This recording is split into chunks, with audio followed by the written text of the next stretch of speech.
पहले बात करते हैं हम वेव्स की कि वेव्स होते क्या है। जैसे अगर मान लिया जाए कि एक हम तालाब ऐसे लेते हैं और इस तालाब में मान लो कि वाटर भरा हुआ है, तो जैसे ये वाटर है तो ये क्या करेगा, कोई इंसान यहाँ पर अगर है और ये पत्थर लिया और इसमें फेंक दिया तो होगा क्या कि यहाँ पर ऐसे वेव्स जनरेट होंगे।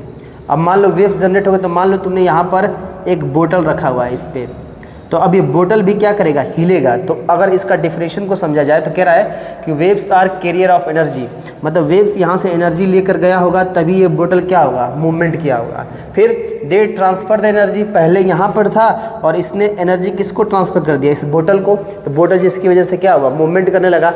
It will also produce by vibration, मतलब जैसे इसमें तुमने क्या किया, पत्थर फेंका तो इस पत्थर के जो पानी था हमारा, इस पानी के अंदर क्या हुआ, वाइब्रेशन हुआ, जिसकी वजह से क्या हुआ, वेव्स प्रोड्यूस हुआ। तो वेव का डिफिनेशन अगर लिखना है तो वेव्स आर कैरियर ऑफ क्या, एनर्जी। वेव्स एनर्जी को कैरी करते हैं, मतलब एक मीडियम से दूसरे मीडियम तक लेके जाते हैं। फिर दे ट्रांसफ़र एनर्जी, और एनर्जी को भी क्या करते हैं, ट्रांसफ़र करते हैं। It will also produce by vibration, ये किससे प्रोड्यूस होते हैं, आपके वाइब्रेशन से। अब आता है कि टाइप्स ऑफ वेव्स।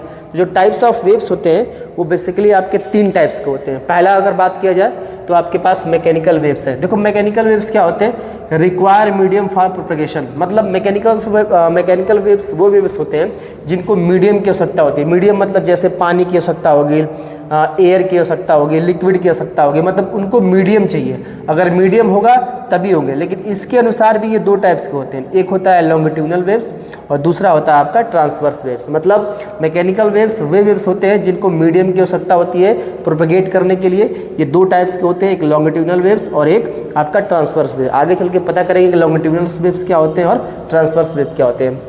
दूसरा आपका है इलेक्ट्रोमैग्नेटिक वेव्स। इलेक्ट्रोमैग्नेटिक वेव्स को do not required medium for propagation, इसको किसी मीडियम की आवश्यकता नहीं होती है, क्योंकि क्या होता है ये मीडियम, इसको बिना मीडियम के चलता है। जैसे हम इलेक्ट्रोमैग्नेटिक वेव्स को अगर देखें तो ऐसे आपने देखा होगा, ये एक वेव है, ये भी एक वेव है।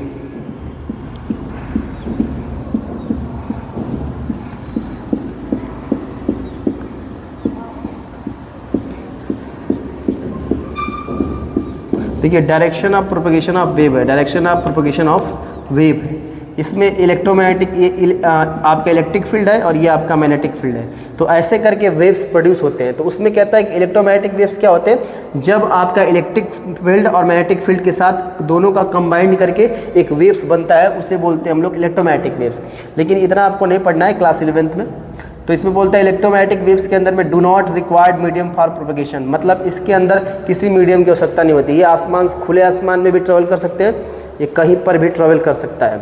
फिर बेसिकली बोला गया है कि ये अगर इसको याद किया जाए कि इलेक्ट्रोमैग्नेटिक कितने होते हैं तो इसके लिए एक ट्रिक है, गार्डी एक्सयूवी इन माई रेंज। अगर ये आपको ट्रिक याद है तो जितने भी सारे इलेक्ट्रोमैग्नेटिक वेव्स होते हैं उन सबके नाम याद हो जाएंगे। जैसे गार्डी से आता है जी, जी से मतलब गामा रे, एक्स का मतलब एक्स रे, यू का मतलब अल्ट्रा वायलेट रे, वी का मतलब विजिबल रे, इन का मतलब इंफ्रा रे, एम का मतलब माइक्रोवेव और आर का मतलब रेडियो वेव्स। तो इस तरह से आप इलेक्ट्रोमैग्नेटिक वेव्स के जितने भी सारे वेव्स आते हैं उसको देख सकते हैं। मैकेनिकल वेव्स में 2 टाइप्स के होते हैं, एक लॉन्गिट्यूडनल वेव्स और एक ट्रांसवर्स वेव होते हैं।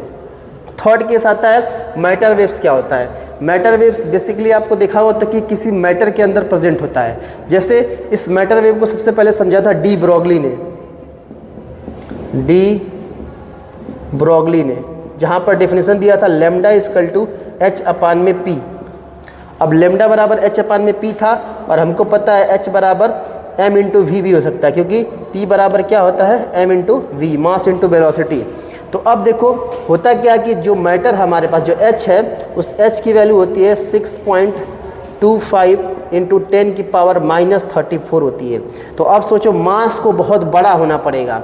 मतलब अगर हम लैम्डा देखना चाहते हैं किसी भी मैटर के अंदर, मतलब किसी भी पार्टिकल के अंदर अगर हम लैम्डा को देखना चाहते हैं तो उस पार्टिकल को बहुत बड़ा होना पड़ेगा, क्योंकि मास से डिवाइड करना है तब जाके आपको लैम्डा दिखेगा उस पार्टिकल के अंदर में। क्योंकि हमारे पास फार्मूला क्या है, लैम्डा इक्वल टू एच अपान में क्या है, पी है।